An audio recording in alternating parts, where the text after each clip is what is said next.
gurunya itu bisa bertemu dengan Rasulullah, bahkan bisa mendapat ilmu dari Rasulullah. Langsung dapat ilmu dari Rasulullah. Iya. Tidur apa nyata? Nyata kata ya. Oh nyata. Jadi bagaimana kita mensikapinya? Kita bilang secara logika saja, seorang terkadang kalau bisa didadil, kita bilang logikanya, para sahabat lebih mulia daripada orang-orang sekarang. Ya.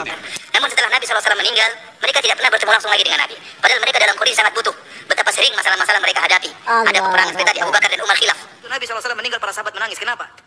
Karena mereka tahu tidak bisa lagi ketemu dengan Nabi SAW. Kalau ternyata Nabi masih bisa jalan-jalan, ngapain mereka nangis? Jangan nangis, ntar lagi Nabi muncul.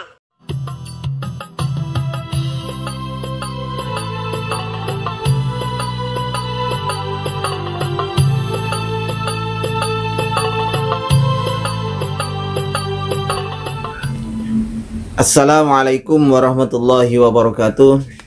Alhamdulillah wassalatu wassalamu ala Rasulillah wa ala alihi wa sahbihi wa mawala ma ba'du. Ustadz Dr. Firanda Andirja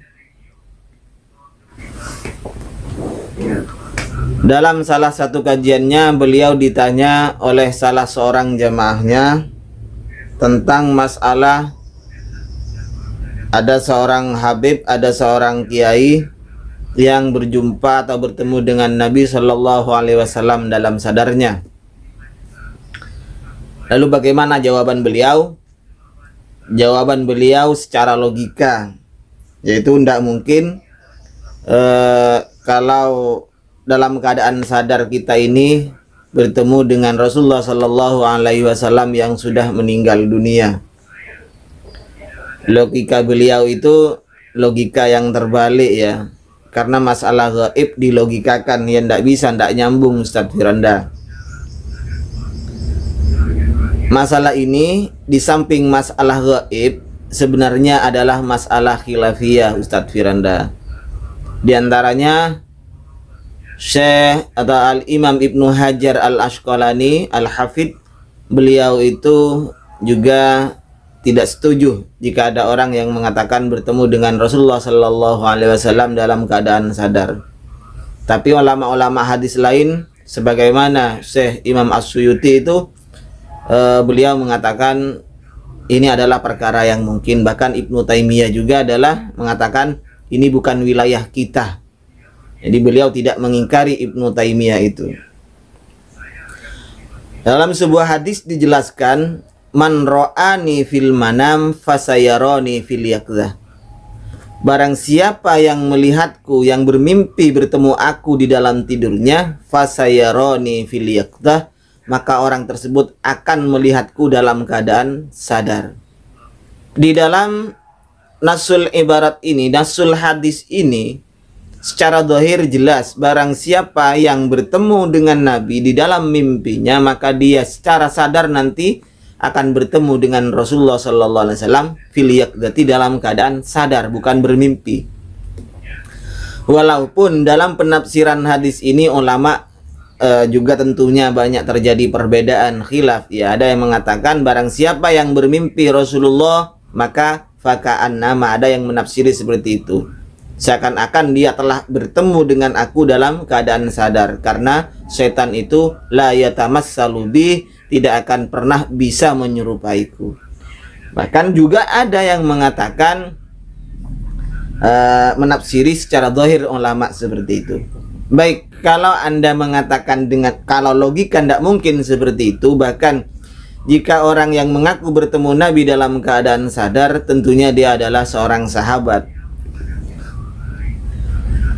Orang yang sudah meninggal dunia, orang-orang soleh, bahkan para syuhada, apalagi para nabi ini, di dalam Al-Quran dijelaskan itu adalah hayatun, itu adalah ahyaun, mereka itu adalah hidup. Tetapi hidupnya tidak sama dengan hidupnya kita. Mereka itu adalah hayatun barzahiyatun, hidup barzahiyah, hidup di alam barzah, tidak sama dengan hidupnya kita. Baik, mari kita kembali back ke belakang cerita Isra Mi'rajnya Rasulullah Sallallahu Alaihi Wasallam, Ustadz Firanda. Ketika Rasulullah Mi'raj di langit pertama, beliau bertemu dengan Nabi Adam, kemudian bertemu Nabi Isa, bertemu Nabi Musa, dan nabi-nabi yang lain. Ini yang tentunya sudah meninggal dunia, Ustadz Firanda. Dan ini cerita ini bertemunya Rasulullah Sallallahu Alaihi Wasallam dengan para nabi ketika Mi'raj itu tertulis atau termaktub di dalam kitab Sahih Bukhari dan Sahih Muslim. Baik, saya baca di dalam hadis Sahih Bukhari ketika beliau Mi'raj ini, Anan Nabiya Sallallahu Alaihi Wasallam qol, beliau bersabda, fantalaqtu ma'a Jibril hina atainas sama, kami berangkat bersama Jibril ketika kami mendatangi langit ila sama'id dunia, ketika mendatangi langit dunia ini. Faqila man hadza, kemudian ada yang berkata, siapa itu? Siapa ini? Jibril menjawab, qala Jibril, saya Jibril. Man ma'ak, siapa yang bersamamu? Qila Muhammad. Muhammad, ini para nabi. Kemudian di Sahih Muslim dijelaskan, waqad ra'aituni fi jama'atin minal anbiya, saya diperlihatkan jamaah golongan dari para nabi. Faidan, kemudian Musa qaimun yusolli, Nabi Musa itu sholat bersamaku. Ini kalau dilogikakan, karena ini masalah gaib, maka logika Anda tidak akan bisa menjangkau, tidak akan idrak, Pak Ustadz Firanda. Ini masalah gaib, jadi tidak bisa kita logikakan. Apakah Anda menafikan kisah Isra Mi'raj, bertemunya Rasulullah Sallallahu Alaihi Wasallam dengan para nabi dan yang berdialog, bahkan berdialog dengan Nabi Musa itu tentang masalah pengurangan rakaat sholat itu, Pak Ustadz Firanda, Pak Doktor. Baik, kemudian ada kisah tabi'in di dalam kitab Siyar A'lamin Nubala. Tentu Anda tahu siapa pengarang kitab Siyar A'lamin Nubala, karena ini adalah murid dari Syekh Antum, Syekhul Islam Ibnu Taimiyah ya. Di dalam kitab Siyar A'lamin Nubala, juz 8 halaman 382 ya. Kana Ibnul Mubarak yuksirul julusa fi baitihi. Ibnu Mubarak ini banyak berdiam diri, berada di dalam rumahnya, mengurung diri di dalam rumahnya, jadi tidak keluyuran. Faqila lahu, kemudian ada orang yang bertanya pada beliau, ala tastauhisu, apa engkau tidak resah terus berdiam diri di dalam rumahmu? Kata orang terhadap Ibnu Mubarak. Faqala, maka Ibnu Mubarak ini menjawab, kaifa astahwisu, bagaimana aku akan resah? Wa ana ma'an nabi sallallahu alaihi wasallam wa ashabi, sementara aku ini selalu bersama dengan Nabi sallallahu alaihi wasallam dan para sahabatnya. Masuk akal enggak kisah Ibnu Mubarak ini? Kalau ini tabi'in, jadi Rasulullah sallallahu alaihi wasallam sudah meninggal dunia, beliau Ibnu Mubarak ini masih bertemu dengan Rasulullah Sallallahu Alaihi Wasallam. Jadi tentunya bukan bertemu sebagaimana kita ini, jasad ini, karena mereka itu sudah berada di alam barzah, dan itu hidupnya adalah hayatun barzahiyatun.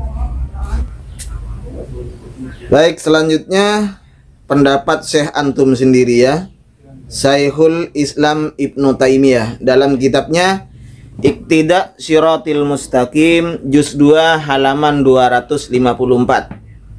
Ketika beliau membahas masalah asar-asar dari kholaf setelahnya salaf ini ya, yang mengandung banyak kemungkaran.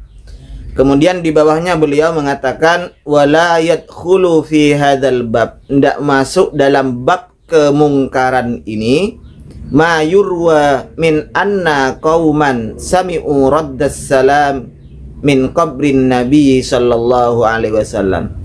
Tidak termasuk khurafat, tidak termasuk kemungkaran, sebagaimana yang diriwayatkan dari kaum bahwa mereka mendengar jawaban salam dari kuburan Nabi sallallahu alaihi wasallam, au kuburi ghairihi minas solihin, atau kuburan para orang saleh lainnya Nabi.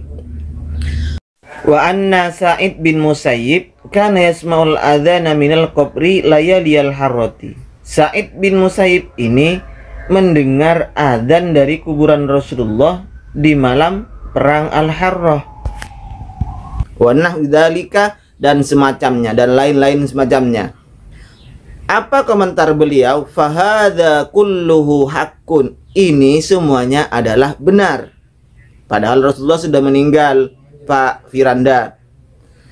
laisa mimma nahnu fi, ini bukan urusan kita. Jadi ini bukan wilayah kita untuk membahasnya, karena ini adalah masalah gaib, Pak Firanda.